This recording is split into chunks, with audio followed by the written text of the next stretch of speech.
जय माता दी, जय माता जी। बहुत सुंदर मैया जी के गीत लेके आई हूँ, आप लोग सुनिएगा ज़रूर। आप लोग के अच्छा लगे तो वीडियो को लाइक, चैनल के सब्सक्राइब ज़रूर कीजिएगा। आप लोग के दिल से धन्यवाद।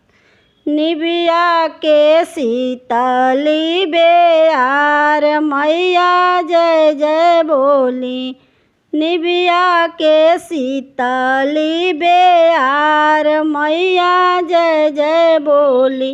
अड़हुल के फूलवा मैया कैसे चढ़ाऊँ आपको, अड़हुल के फूलवा मैया कैसे चढ़ाऊँ आपको।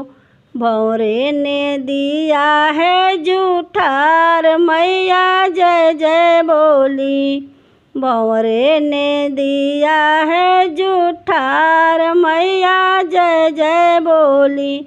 निबिया के शीतली बेयार मैया जय जय बोली, निबिया के शीतली बेयार मैया जय जय बोली।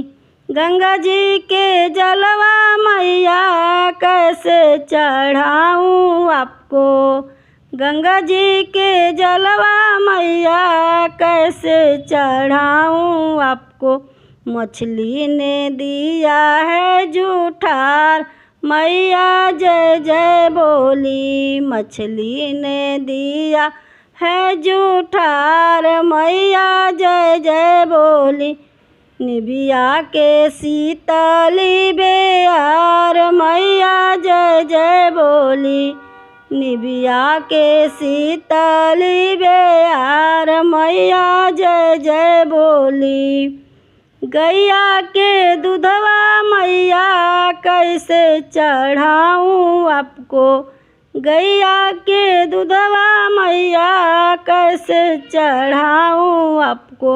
बछड़े ने दिया है जूठार मैया जय जय बोली, बछड़े ने दिया है जूठार मैया जय जय बोली।